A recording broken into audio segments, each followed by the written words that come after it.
आज हम क्या पढ़ेंगे? संख्या पद्धति।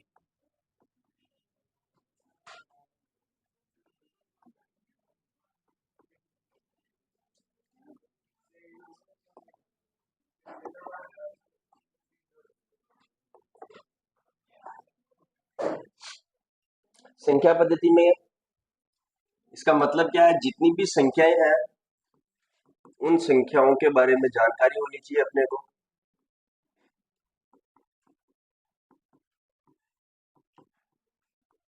जितनी भी संख्याएं हम देखेंगे, हम पढ़ेंगे, वो सारी संख्याएं 9 अंकों से मिलकर बनी हुई है। कितने अंकों से? 9 अंकों से। और वो 9 कौन कौन? 10 अंकों से। 10 अंक कौन कौन से हैं? एक से लेके जीरो तक या जीरो से लेके 9 तक। जीरो को 10 के यहाँ पे भी लिखते हैं बहुत सारे। तो 1 से लेके 9 तक या जीरो से लेके 9 तक ये कितने अंक है? 10 अंक। तो अपनी जितनी भी संख्याएं होगी इन्हीं 10 संख्याओं से मिलकर बनेगी। इसमें सारी यही संख्याएं काम आएगी।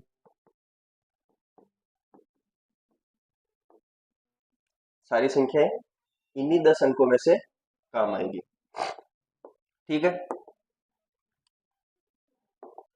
अब इन संख्याओं का मान क्या क्या होना चाहिए? तो पहला होता है इनका जातीय मान, और दूसरा होता है इनका स्थानीय मान। दोनों में अंतर क्या होता है? जातीय मान किसी संख्या का वह मान होता है जो कहीं पर भी होने पर भी बदलता नहीं है। इसका मतलब जैसे अगर संख्या है कोई 5216, इसमें 6 का जातीय मान क्या होगा? 6 का जातीय मान हमेशा 6 ही होगा। एक का 1, दो का 2, 5 का 5। ठीक है। लेकिन स्थानीय मान में 6 का मान 6 होगा, लेकिन 1 का मान फिर 1 नहीं होगा। क्या होगा? स्थानीय मान उसका जो स्थान है उस पर भी निर्भर करेगा।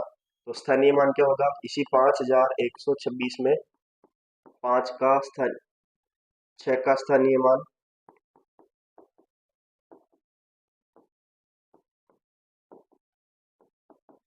6, 2 का स्थानीय मान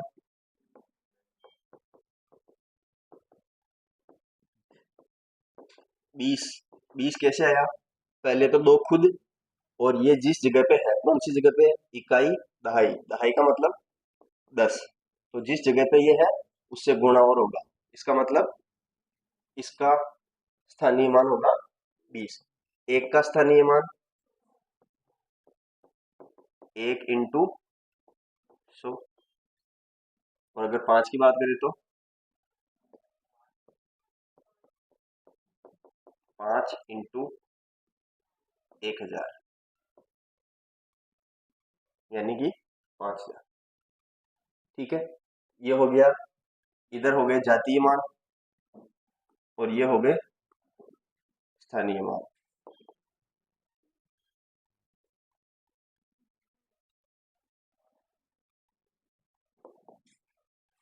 ठीक है। बेसिक जानकारी है, उतारना चाहे तो उतार लो। फिर इसके 2-3 क्वेश्चन देख लेते हैं अपन साथ के साथ। ठीक है। हाँ, वहां से नेक्स्ट कर देंगे।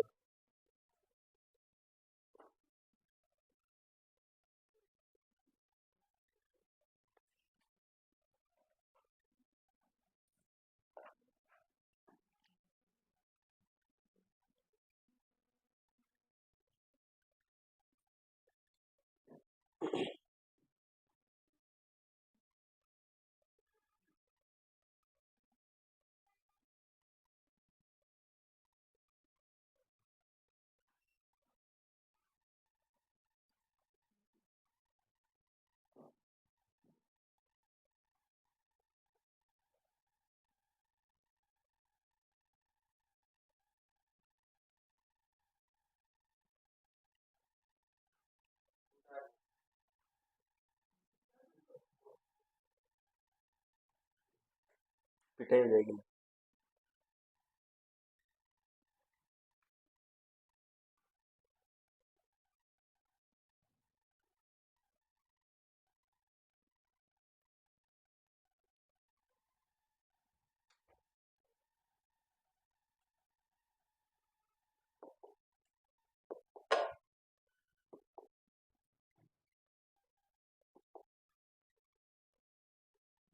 इसमें ब्राइटनेस ज्यादा है।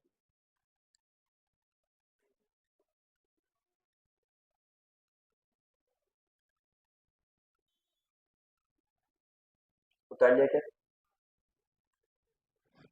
उतार लिया।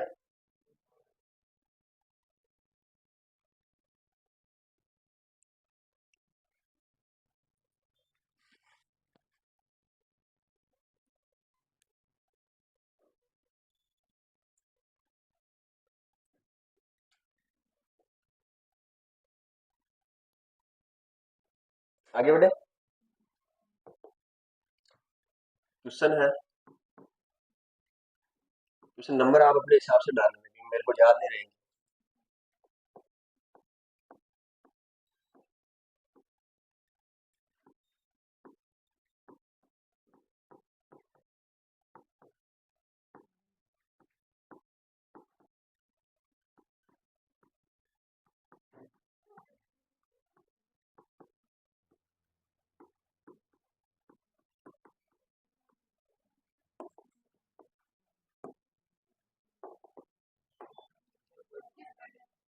पूरी सभी संख्याओं का 5, 7, 0, 9, 3, 2 सभी संख्याओं के जातीय मान और स्थानीय मान दोनों निकालने। तो ऐसे लिख के एक तरफ लिख देना जातीय मान और आगे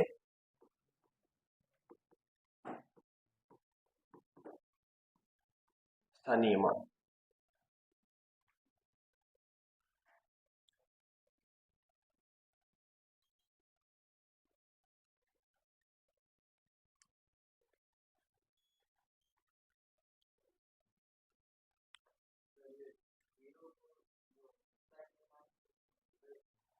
हाँ, जो होगा, जो जीरो से कोई संख्या गुणा होती है तो वह उस संख्या को भी जीरो बना देती है।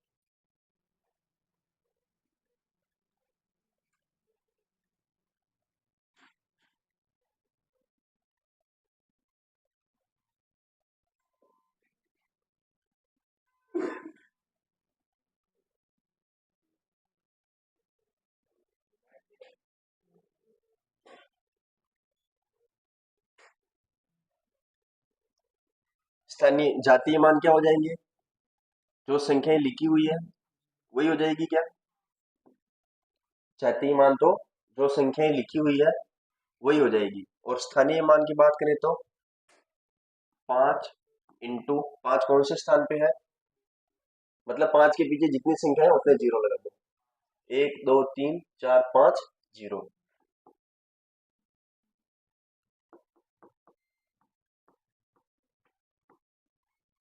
ठीक है। 7 की बात करें तो 7 × 4 जीरो लग जाएंगे। फिर क्या है? 0 × ये क्या हो जाएगा? 0। फिर 9 × 100, 9 का स्थानीय मान हो जाएगा 900। 3 का स्थानीय मान 30 और 2 का स्थानीय मान 2। ठीक है।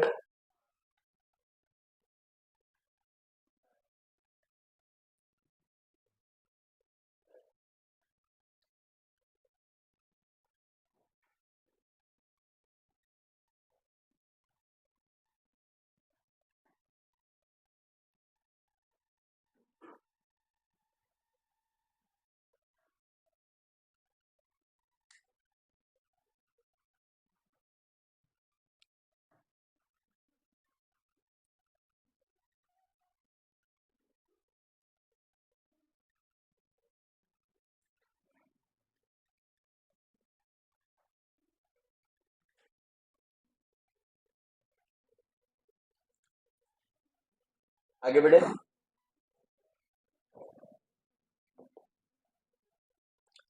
ये तो होगी संख्याओं के मान, या तो जातीय मान या फिर स्थानीय मान। अब संख्याओं के प्रकार से स्टार्ट करते हैं। पहली कौन सी संख्या आएगी? प्राकृत संख्याएं।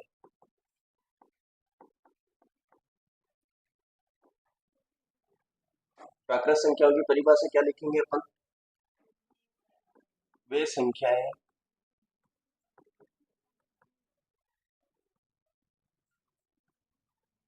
जिन्हें हम गिनती की प्रक्रिया में काम में ले सकते हैं।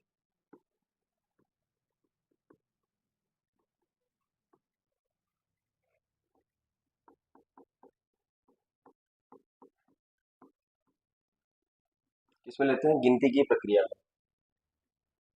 अगर कोई बोले कि भाई इन संख्याओं को गिनो, तो अपने कहाँ से स्टार्ट करते हैं? 1 2 3 4, है ना? तो 1 से शुरुआत होती है और जितनी संख्याएं होती है वहां तक, इनको नेचुरल नंबर बोलते हैं।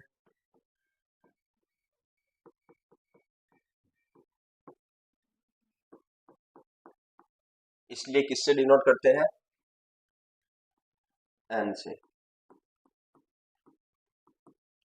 एन मतलब क्या हो जाएगा? प्राकृत संख्याएं। और कहाँ से स्टार्ट होगी है? 1 से। कहाँ तक जाएगी? अनंत तक। ठीक है।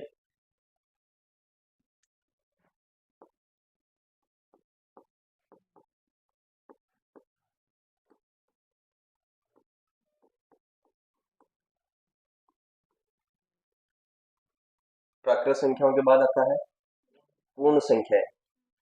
पूर्ण संख्याएं कहाँ से होती है? या तो 0 से स्टार्ट कर देते हैं, या फिर प्राकृत संख्याओं में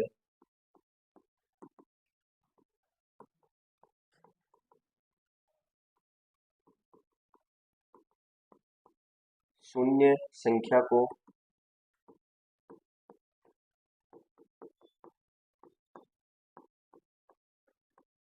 मिला देने पर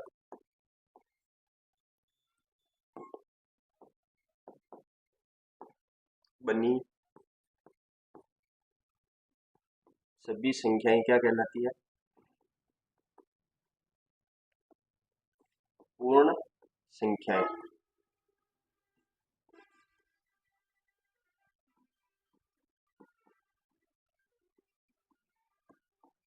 इन्हें किससे डिनोट करते हैं? डब्ल्यू से। WHOLE। Whole numbers. होल का मतलब सभी। WHOLE whole numbers. और किससे डिनोट करेंगे? डब्ल्यू से।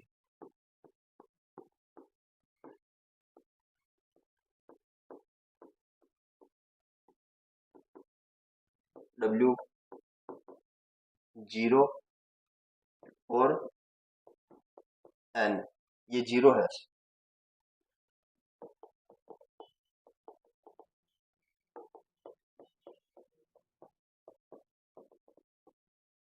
कहाँ तक? अनंत तक। W 0 plus natural number. मतलब जितनी भी प्राकृत संख्याएं हैं, उन सभी प्राकृत संख्याओं में अगर अपन 0 भी ऐड कर देते हैं उनके साथ, तो वो सारी संख्याएं क्या बन जाएगी? पूर्ण संख्याएं। ठीक है। सारी प्राकृत संख्याएं पूर्ण संख्याओं का भाग होती है क्या?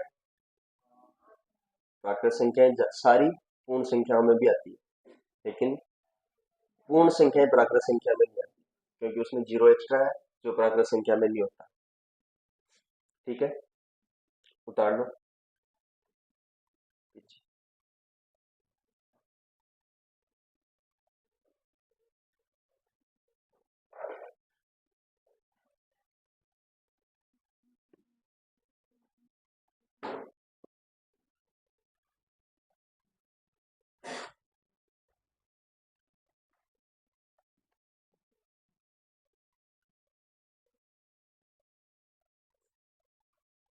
उतार लिया सभी ने?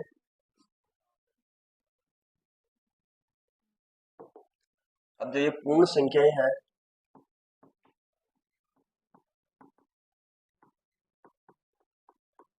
कहां से कहां तक,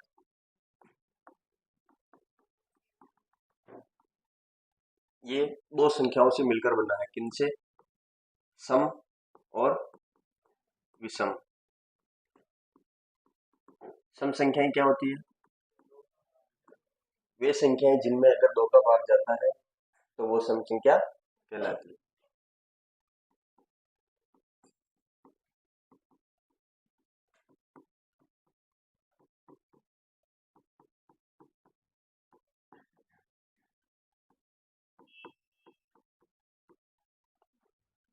और दो का भाग पूरा पूरा नहीं जाता।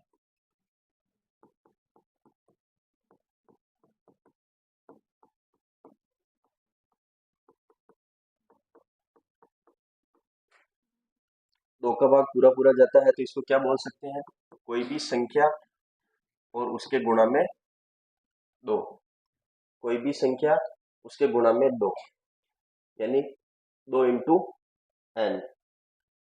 अगर इसका एन का मान मैं एक लिखूं तो एक इंटू दो दो हो जाएगा, दो लिखूं तो चार हो जाएगा, तीन लिखूं तो छह हो जाएगा। तो क्या आएगा, दो, चार, छ, आठ, 10। ये सारी संख्याएं क्या है, सम संख्याएं, इन सब में दो का भाग जा रहा है तो सभी सम संख्याओं को मैं डायरेक्ट 2n भी लिख सकता हूँ। ठीक है क्या। विषम संख्या की बात करें तो 2n -1 या फिर +1। -1 करेंगे तो n का मान कहाँ से लेंगे, एक से, और अगर यहाँ पे 2n+1 करेंगे तो n का मान कहाँ से लेंगे, 0 से। तो इसको, जीरो वाले को छोड़ो, इसको याद रखेंगे अपन, 2n-1। n का मान एक लिखेंगे तो दो इंटू दो क्या, दो इंटू एक क्या जाएगा, दो, -1 यानी एक। अगर n का मान दो लेंगे तो दो दूनी चार, -1 तीन। n का मान अगर तीन लेंगे तो तीन दूनी छह, -1 5। तो आ रही विषम संख्या है ना। इसका मतलब 2n तो हो गई सम संख्याएं और 2n-1 हो गई विषम संख्याएं। n की जगह पे अगर हम अब कुछ भी मान रखें तो भी वो विषम संख्या ही रहेगी। ठीक है।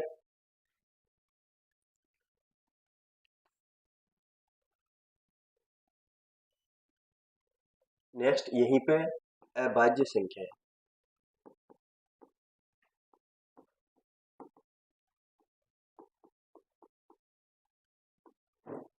अभाज्य संख्याएं क्या होती है,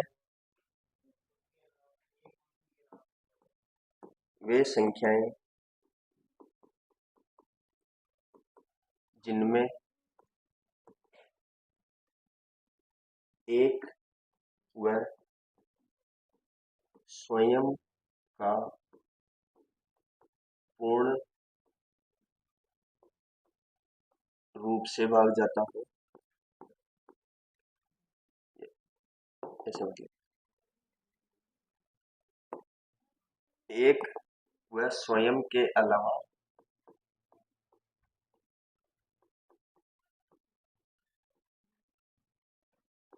किसी और से विभाजित नहीं।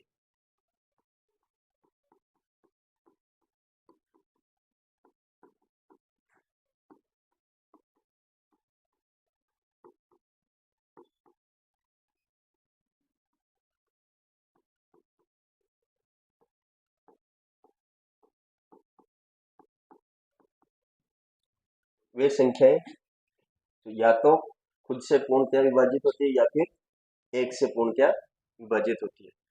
तो ऐसी संख्याएं कौन कौन सी होगी,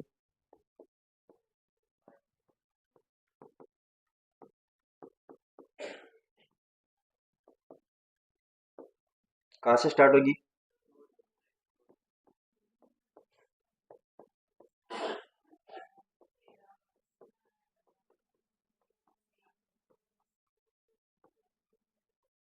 ठीक है, ऐसे ही कितनी भी लिख सकते हैं। सबसे छोटी अभाज्य संख्या क्या हो जाएगी, दो।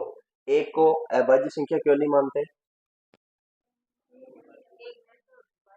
हाँ नहीं, क्यों नहीं मानते? क्या वो इस परिभाषा को संतुष्ट नहीं करता क्या? गुणनखंड भी एक होता है, यहाँ पे क्या लिखा हुआ अपन ने? वह, मतलब एक तो एक का भाग जाना चाहिए और एक स्वयं का, और एक और स्वयं, एक के अंदर एक भी खुद है और स्वयं भी खुद है। या यहाँ पे या होता, वह की जगह पे या होता तो ठीक बात थी, या तो एक का या फिर स्वयं का। लेकिन दोनों बात इसके साथ सिद्ध तो हो रही, लेकिन वो दोनों संख्याएं खुद एक ही है, इसलिए एक को अभाज्य संख्या में नहीं गिनते। तो अभाज्य संख्या न तो अभाज्य एक, एक क्या है? न तो भाज्य संख्या और न ही अभाज्य संख्या। तो सबसे छोटी अभाज्य संख्या क्या हो जाएगी? 2। ये उतारो।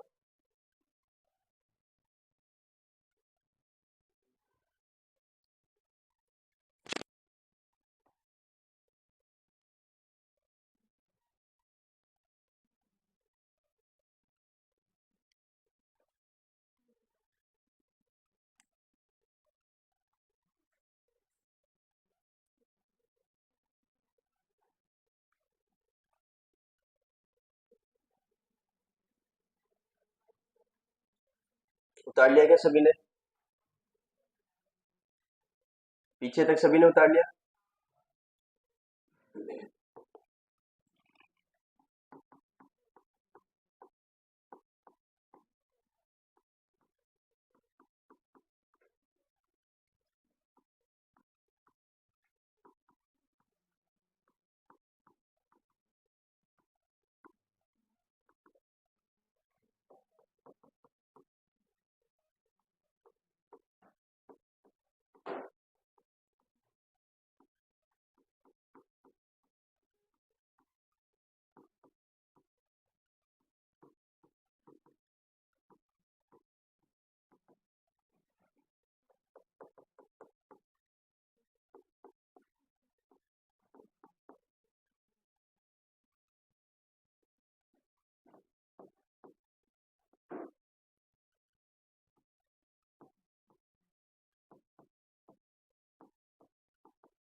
सबसे छोटी अभाज्य संख्या, सबसे छोटी भाज्य संख्या, सब एकमात्र सम अभाज्य संख्या, और सबसे छोटी विषम अभाज्य संख्या 3। और एक ना तो भाज्य संख्या होती है और ना ही अभाज्य संख्या होती है। ठीक है, तो ये 5 पॉइंट है, नोट डाउन कर लो।